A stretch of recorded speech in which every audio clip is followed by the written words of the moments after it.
Orang di pedalaman Kalimantan, Sulawesi itu pertama itu nyari kayu, tapi bawaan hidayat lama-lama bikin masjid. Saya pernah di Korea, ke sana orang nyari uang, niatnya juga nyari uang, tapi akhirnya tersiksa kalau enggak bikin masjid. Karena apa? Karena Allah itu Al-Hadi, zat yang memberi petunjuk. Maka kamu tidak usah khawatir, agama ini pasti jalan ila yaumil qiyamah, karena Allah Al-Hadi. Sama mbok kamu umat mbok weden-wedeni kowe ku amalan ora mesti ditampa, nek ora ditampa mlebu neraka. Ngono mulai ngaji ya tenang ae, tenang santai. Bahkan kadang bilang gini, Pak Yai tadi gak bener, masa ngecap orang mlebu neraka. Kita yang masyarakatnya gak tahu pintunya, Pak kayaknya tahu pintunya. Karena orang itu punya cara. Loh ya betul. Orang Bedui itu kalau ngaji sama Nabi itu lebih unik timbang yang soleh, timbang yang pinter. Sehingga banyak ilmu itu ditemukan dari orang Bedui. Karena cara berpikir itu aneh. Kalau orang soleh, orang waras kan berpikirnya ada aneh, standar. Jadi orang Bedui itu aneh. Pernah suatu saat Rasulullah itu khutbah cerita kiamat. Wah dahsyatnya kiamat kayak apa? Semua orang diam nangis semua. Orang Bedui enggak, lebih cerdas. Ini Nabi itu aneh, cerita kiamat kok udah ada tanggalnya, ini gimana? Orang nangis semua karena dahsyatnya kiamat kayak gitu. Bumi dihancurkan, wus. Kan terus sudah nangis dewi-dewi. Ya ono sing nangis pabrik banyune macam-macam ya. Ini kalau kiamat gimana ini perjalanan air kemasan saya kan orang mikir mikir dewe-dewe gitu.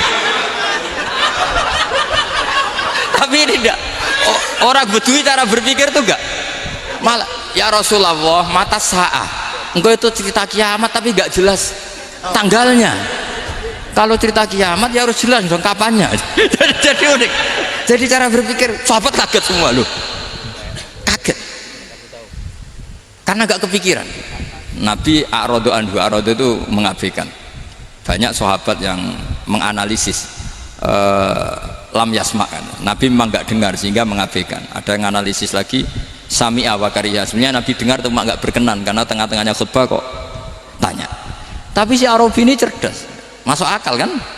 Misalnya mau pilihan presiden, orang mesti tanya kapan kan gitu. Ya kan? Mau ganti presiden atau ganti bupati, takarannya orang kan kapan? Kayak Mas Akom jadi wali ndak? Pertanyaannya kan kapan? Kalau jatuhnya kan sudah ya. Sehingga tanya mata sa'ah ya Rasulullah. Lama-lama Nabi diangen-angen, bener juga orang ini, saya cerita kiamat kok gak jelas kapannya. Ini Nabi menjawab. Tapi karena Nabi orang-orang yang sangat pinter, tanya balik, ma'atat talaha. Lalu kalau kamu berani tanya kiamat kapan, saya tanya balik, ya persiapan kamu apa? Jawabnya santai saja. Fawwah ma'atatulaha kabira sholatin wala siyamin walakinni uhibbuka ya Rasulullah. Saya nggak menyediakan apa-apa, sholat saya biasa aja, maksudnya standar, ya kira-kira 5 waktu pas, ya jenis saya lah kira-kira gitu. Wala kabira siyamin, dan saya puasa ya standar saja pas. Walakinni uhibbuka ya Rasulullah, tetapi saya mencintai engkau ya Rasulullah. Jawabannya Nabi apa? Almar'u ma'aman ahabba, sebagian riwayat anta ma'aman ahbabta. Jadi hadis itu populer tuh barokahnya wong desa tadi. Andai kan dia punya etika, maka sowan dulu tanya 4 mata. Itu jadi hadis ahadi. Tapi barokahnya dia selonong di depan umum.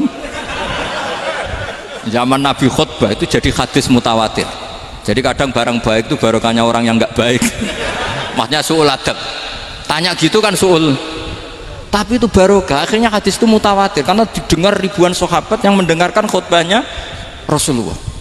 Tapi kalau hadis itu satu-satu kan khossoni bidzalika Rasulullah, khossoni bidzalika Rasul, itu nanti jadi hadis ahadi yang kualitasnya jauh di bawah hadis mutawatir.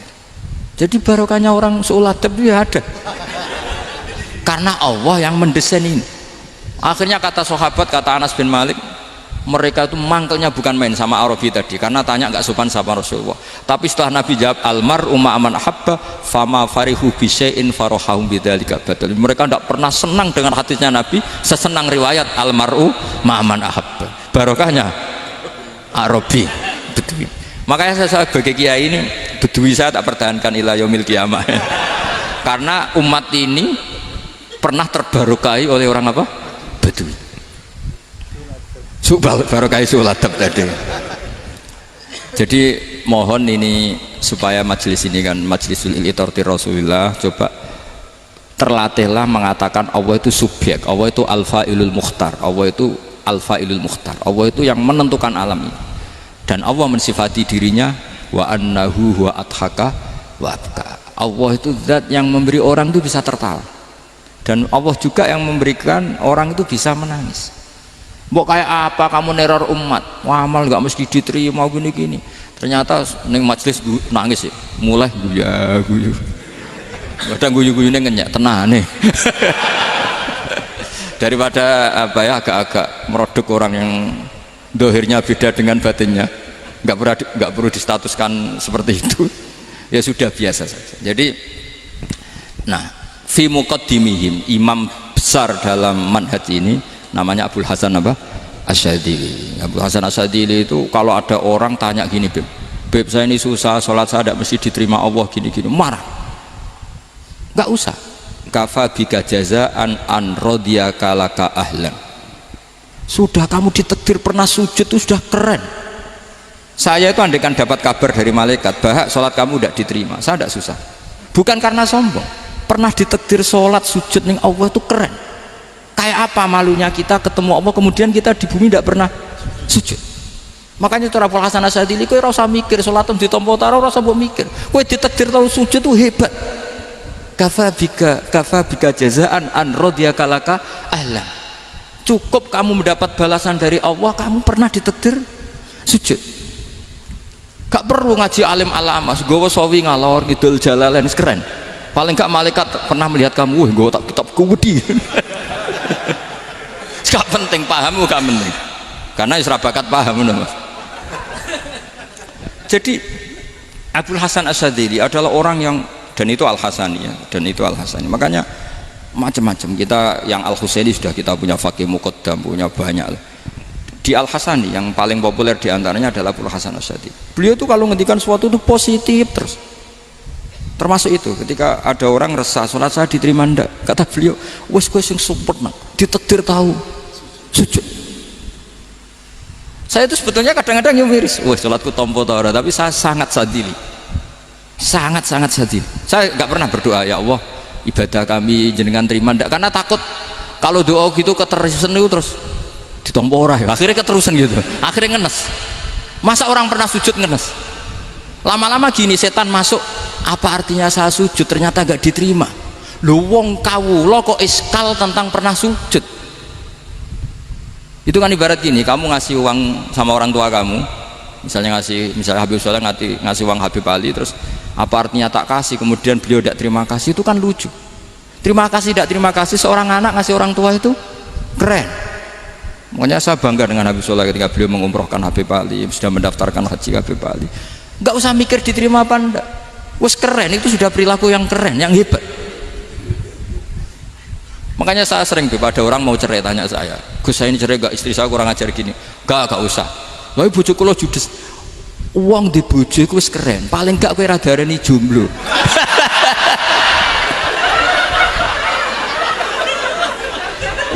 Diarani duda ora enak. Wes luwe sabar di diarani duda mek diarani bojo judes. Enak bojo judes cek gagah. Di bojo lah. Oh iki. Provokator itu. Jadi kafabi jazaan an radiyaka laka ahlan, sudah ditakdir pernah sujud itu sudah keren. Dulu ulama ala hadan nampak, ulama dulu cara berpikir seperti itu. Makanya ulama dulu kalau nafsiri wasjud waqtarib sudah pernah sujud. Di Quran nggak pernah ada ayat wasjud lan sujudo siro ingkana kada wa kada ingkunta mutayakinan bikobuli sujudi, kan ada sujud ya sujud saja, tidak usah mikir makbul apa tidak makbul. Sudah kalau sujud pasti waqtarib. Terus saya sebenarnya ya sebagai orang ya kadang wedi, sholatku ditompo ta ora. Tapi kalau keterusan nanti ada was-was yang mengatakan opo artine sholat. Lu tuh kan ngeri seorang hamba sing uripe ning bumine Allah kemudian menyoal pernah sholat hanya karena takut gak diterima. Itu kan geblek banget. Dan saya jenis kiai yang di partai itu. Saya enggak tahu kalau keneng dikom. di umat masa kamu gak ono keren blas. Jadi nah nanti kalau misalnya ada manhajnya Habib Soleh yang tidak seperti itu tidak apa-apa, mungkin supaya orang nggak takabur, nggak fakhr, sehingga makanya mulai dulu lama itu ya partainya kalau nggak rojak ya khauf. Nah saya ini yang jelas terang-terangan ikut partai rojak saja, apa?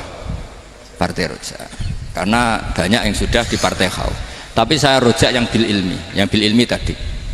Makanya Sayyidina Umar radhiyallahu anhu itu yang namanya sama sujud, saya itu punya kitab Habib Soleh pernah tak tunjukin tulisan tangan saya, muji-muji sujud.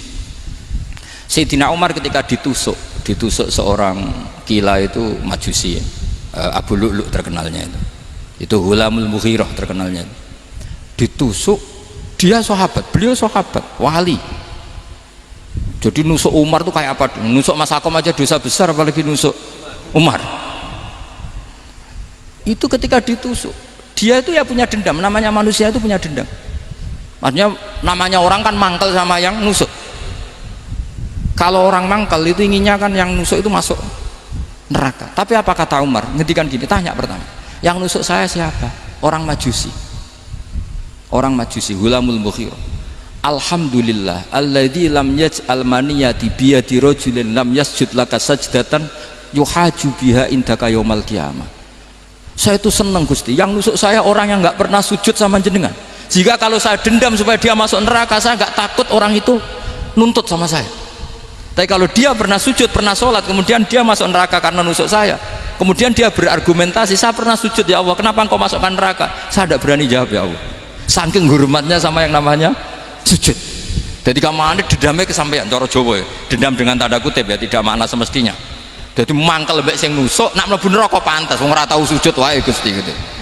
Tapi kalau pernah sujud kemudian dia masuk neraka karena saya, bisa yuhajuni biha yaumal qiyamah. Jadi kayak apa sujud? Saya apa? Nabi itu kalau muji sujud sampai ngitkan wa hatta takuna sajdatul wahidatu khairan minad dunya wa ma fiha. Nanti kalau kamu di akhirat ketemu Allah, kenangan terbaik kita apa? Di dunia pernah sujud. Keren aja. Cara ning pondok wis tau bayar syariah lho. Cara sowan kiai tau ngamplopi Mas. Wis go jajan. Nah tapi kadang syaitan itu masuk tadi. Apa artinya sujud gak mesti ditompo, apa artinya sowan Habib ngaturi ra mesti ditompo, ngaturi kiai. Akhirnya ada ketakutan. Nah kalau ketakutan ini berlebihan lama-lama, ma faidatus sujud. Wah itu sudah buruk sekali, wong hamba kok tanya ma faidatus sujud. Nah ini di pentingnya mazhab-mazhab Syadzili. Jadi saya ngaji agak-agak uraan wa amdan. Kalau ini watak sudah bukan. Jadi uraan itu ada dua, ada yang amdan bismil ilm, ilmunya banyak terus milih manhaj. Insya Allah saya partai itu. Ada yang uraan bakat Mas. Ada ya? Ada apa banyak?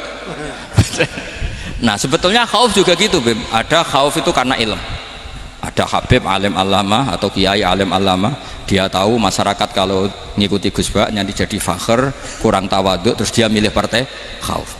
Lah yang buruk itu ada kiai yang milih khauf pancen dari awalnya sati cilik ya. Jenisnya wis sati. Jadi sebenarnya dia tidak cukup ilmunya nerangkan khauf, cuma jenisnya wis sati cilik. Wong ning omah iku lawang dikunci ono gludak-gludak, ono hantu putih. Jadi ya sama, yang bawa rojak bisa bawaan dablek, yang bawa khauf bisa saja bawaan ati cilik. Nah kita ingin yang bawa rojak ya bismil ilm, yang bawa khauf juga bismil ilm. Ya ono teh Mas, wong sing ati gede pegawene dua blek, tapi enggak bawaan rojak, memang bawaan dablek. Ada yang ati cilik tapi bawaan khauf. Jadi mengatakan khauf tapi sebetulnya bawaan ati cilik.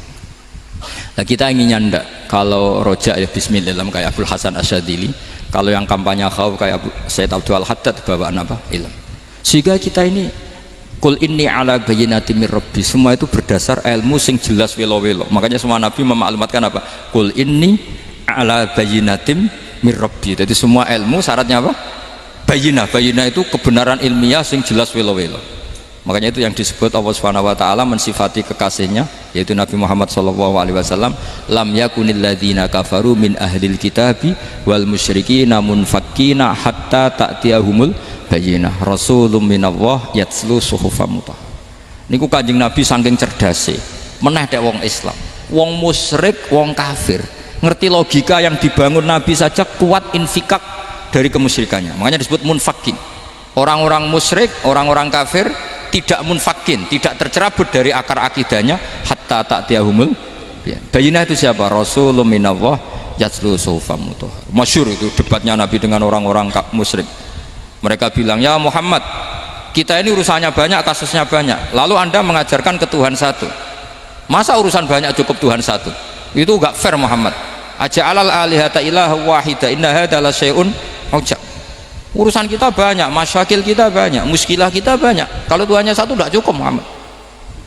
Nabi dengan santainya memberi penjelasan, ya sudah gini saja, kalau kamu jadi budak atau pembantu, majikan kamu banyak, semuanya merintahkan kamu, semuanya bikin aturan untuk kamu suka enggak? Ya gak suka Muhammad, kalau majikan kita banyak repot.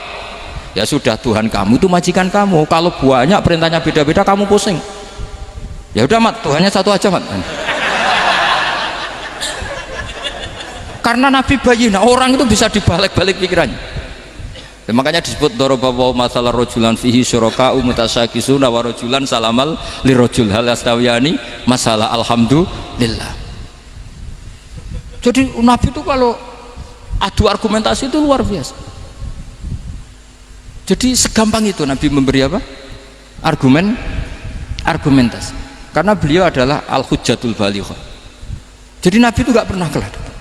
Pernah Nabi debat sama orang Yahudi, Muhammad, saya ini turunan Ibrahim, kita ini Israel ya, kita tahu Israel adalah turunan Nabi Israel, nama lain dari Yakub, Yakub bin Ishak bin Ibrahim. Padahal Yakub ini punya anak namanya Yahuda, makanya Yahuda bin Yakub bin Ishak bin. Kita ini yang mirip Ibrahim, bukan kamu. Tapi orang Yahudi itu nggak apal nasabnya, sehingga mereka bilang kita ini saking baiknya Ibrahim saja pengikut kita. Terus digojlok oleh Nabi, Ibrahim itu buyute Yahuda, makanya digojlok, ha antum ha ulai hajatum fi malakum bi ilm falimatu hajuna fi ma laysa lakum bi ilm. Kita adu debat itu sudah ilmiah, kenapa kamu menjadi tidak ilmiah? Kenapa Muhammad? Terus Allah menurunkan wa ma unzilatit taurat wal injilu illa min ba'di afala ta'qilun. Artinya gini, kalau Ibrahim dikatakan Ibrahim Yahudiyah, itu sama dengan saya berkali-kali podo karo sampean misalnya ngendikan Mbah Zubair itu pengagumnya Gus Roji misalnya. Padahal Gus Roji bin Ubab bin Maimun bin Zubair, misalnya Gus Roji bin Kiai Haji Ubab bin Kiai Haji Maimun bin Kiai Haji Zubair. Nah Ibrahim itu kan Yahuda bin Yakub bin Ishak bin Ibrahim. Terus mereka bilang Ibrahim itu pengikut Yahudi. Itu kan kebalik-balik. Kayak Habib Hasan itu pengagum Habib Soleh. Kan Habib Hasan rohnya ini gimana, ini sih mbahnya kok dianggap. Nah sehingga orang Yahudi ketika Nabi berdebat, beda dengan Nabi Muhammad SAW. Ketika ditanya kenapa kamu yakin agama tauhid, millata abi, karena ini agama nenek moyang saya, millata abikum apa? Ibrahim. Jadi jelas akhirnya orang Yahudi ngerti.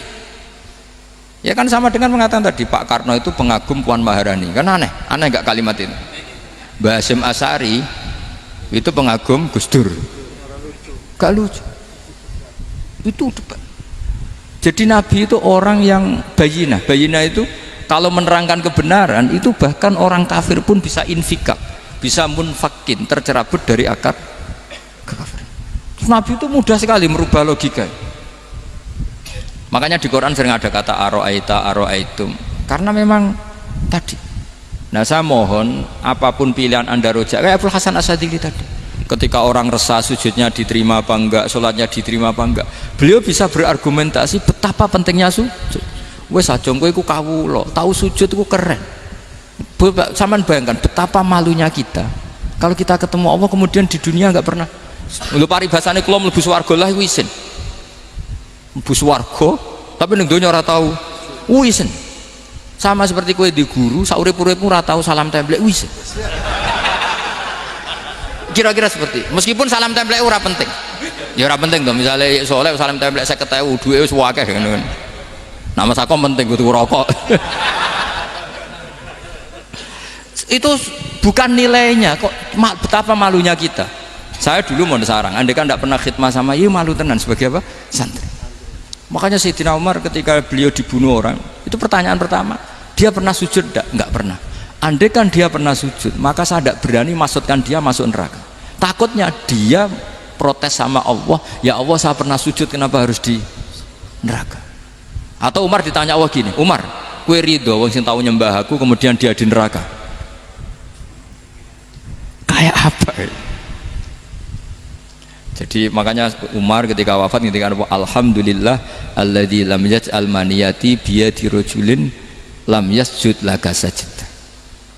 Ya, jadi saya mohon sekali jadi majelis ini sebuah majelis mubarak, caranya tauhidnya dibenarin ya, tauhidnya dibenarin. Jadi Allah itu adhaka wa abka, Allah itu al-hadi, Allah itu ar-razzaq, sehingga menteri ekonomi mbok salah rumusillah wong tetep mangan, mergo Allah itu ar-razzaq. Mbok negara dikelola keliru lah wong tetep mangan, wong Allah itu ar-razzaq. Kiai rada akeh sing di masalah, tapi ya tetep agama ini jalan. Lho andai kan syaratnya agama ini kiai ini bener, wah ya repot. Kowe iso bayangno masakom bener terus. Tapi agama ini berkali-kali coba di TV itu banyak nyun sewu, ada ustadz, ada kasus apa, ada kiai, kadang ada masalah hukum. Agama ini jatuh enggak masalah. Padahal di TV sudah dinasionalkan kan, ada kiai terlibat kasus hukum atau ustadz tertangkap karena melakukan apa itu. Tapi enggak ngefek karena agama ini bihifdzillah wa biriayatillah. Sama. Negara mana-mana kadang manajemen ekonominya enggak jelas, tapi masyarakat ya makan karena Allah Razzaq. Sama, aku kancanan masakom mengeluh tapi Allah adhaka, akhirnya iso guyu padahal orang untungnya belas kancanan dede tapi karena Allah itu adhaka. Nah kita dengan istri yang kita cintai, dengan keluarga kadang yang nangis karena Allah itu zat yang bisa memberi abka, wa annahu wa adhaka wa abka, terus wa annahu wa amata wa ahya. Kita tidak ingin mati, wa ya mati ya mati saja karena kita objek. Nah hidayah itu seperti itu. Allah al-hadi, apa? Allah itu kayak apa Korea, negara ateis. Nggak kebayang di sana ada ngaji Aqidatul Awam, Mabadi' Fikih. Sekarang banyak. Saya tuh kalau beli Aqidatul Awam kerdusan tak kirimkan ke Korea. Sebelum saya ke Korea, karena sebagian santri saya di Jogja. Di sana ada ngaji Aqidatul Awam, ngaji takrib. Bahkan saya di sana dilakokno sakduna fid dunya. Kayak apa Allah kalau ingin bikin hidayah? Karena Allah itu al-hadi. Wong Indonesia digerakno seneng duit. Bareng gue seneng duit mau apa? Korea. Setelah di Korea tersiksa karena gak ada tempat sujud, akhirnya urunan. Segampang itu kalau Allah mengendaki. Itu nggak dibenem MUI, nggak dibenem, karena Allah al-hadi.